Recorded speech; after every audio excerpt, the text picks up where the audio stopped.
തിന്നാനുള്ള സാധനമാണോ? അതേ മോളെ, ഇത് തിന്നാനുള്ള സാധനമാണ്. ആ കുഞ്ഞ് ഭയങ്കര സന്തോഷത്തിൽ വിളിച്ചു പറഞ്ഞുകൊണ്ട് ഓടുന്നുണ്ട്, ഉമ്മ ദേ മലക്ക് വന്നിട്ടുണ്ട് ഉമ്മ, മലക്ക് വന്നിട്ടുണ്ട് ഉമ്മ. അദ്ദേഹം ഇങ്ങനെ ഞെട്ടിത്തെരിച്ചു നിന്നുപോയി. വല്ലാത്തൊരു അനുഭൂതി. തൻ്റെ ശരീരത്തിൽ എവിടെയോ ഒരു പ്രകമ്പനം പോലെ. ബാക്കിയുള്ള 2 കുട്ടികളും കൂടെ ഓടി വന്നു. ആ കുട്ടിത്തമൊക്കെ ആ മുഖത്ത് മാത്രമേ ഉള്ളൂ കേട്ടോ. അവരുടെ ശരീരം മുഴുവൻ ശുഷ്കിച്ചതുപോലെ പട്ടിണിക്കോലങ്ങൾ എന്ന് പറയുന്ന രീതിയിലാണ് ആ പാവപ്പെട്ട പിഞ്ചു കുഞ്ഞുങ്ങളുള്ളത്. മറ്റു കുഞ്ഞുങ്ങളും വിളിച്ചു പറഞ്ഞു, ഉമ്മ ആദ്യം മലക്ക് വന്നിട്ടുണ്ട്. മറയുടെ പിന്നിൽ നിന്ന് ആ സ്ത്രീ ചോദിക്കുന്നുണ്ട്, ആരാ മോനെ വന്നിരിക്കുന്നത്? ഉമ്മ, ഞാൻ നിങ്ങളുടെ കൂട്ടുകാരി ഇന്നാലിന്നാളുടെ മകനാണ്, കുറച്ച് സാധനങ്ങളായിട്ട് വന്നതാണ് ഉമ്മ. അൽഹംദുലില്ലാ, എൻ്റെ പൊന്നു മോനെ, അള്ളാഹു അനുഗ്രഹിക്കട്ടെ, അള്ളാഹു അനുഗ്രഹിക്കട്ടെ.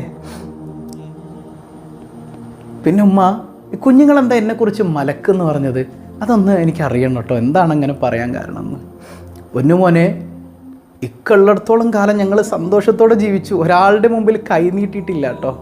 മൂപ്പര് മരിച്ചപ്പോൾ കുറേ പേരൊക്കെ സഹായിച്ചു, അവരുടെയൊക്കെ കനിവ് കൊണ്ട് തന്നെ ഞങ്ങൾ ജീവിച്ചത്. പക്ഷേ കുറേ നാൾ കഴിഞ്ഞപ്പോൾ അവരും മടുത്ത്, പിന്നെ ഞങ്ങൾക്ക് പോയി കൈ നീട്ടാനുള്ള മടി കൊണ്ടാ 1-2 ദിവസമായിട്ട് എൻ്റെ കുഞ്ഞുങ്ങൾ പട്ടിണിയായിരുന്നു. ഞങ്ങളിങ്ങനെ നിസ്കാരം കഴിഞ്ഞിട്ട് കൂട്ടത്തോടെ ഇരുന്ന് ദുആ ചെയ്യും, പട്ടിണി മാറ്റണേ അല്ലാന്ന്.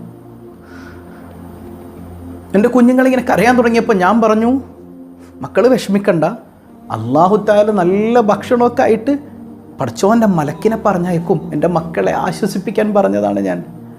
എൻ്റെ മോന് ഭക്ഷണമായിട്ട് വന്നപ്പോഴേ കുഞ്ഞുങ്ങൾ കരുതി നീ മലക്കാണെന്ന്. ഒരൊറ്റ കരച്ചില സഹോദരൻ, പൊട്ടിക്കരഞ്ഞുപോയി.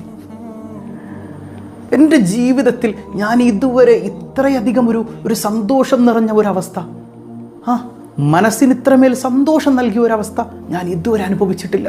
ഇത്രമേൽ വലിയ സംതൃപ്തിയും ഞാൻ അനുഭവിച്ചിട്ടില്ല.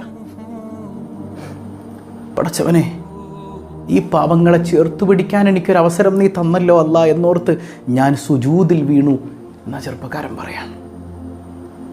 ഒന്ന് ചിന്തിച്ചു നോക്കിയ സഹോദരങ്ങളെ, നമുക്കും ഇങ്ങനെ മലക്കാകാൻ പറ്റും. ഒരുപാട് കുഞ്ഞുങ്ങൾ, പ്രയാസങ്ങൾ സഹിക്കുന്നവർ, പട്ടിണി കിടക്കുന്നവർ, ഭർത്താവ് മരിച്ചുപോയ വിധവകൾ.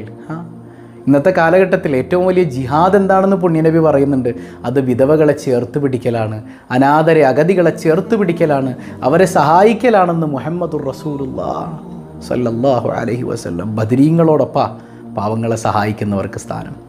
നമുക്കും ആകാം ഇങ്ങനെയുള്ള മലക്കുകളൊക്കെ. ഇതൊരു സഹോദരൻ അദ്ദേഹത്തെ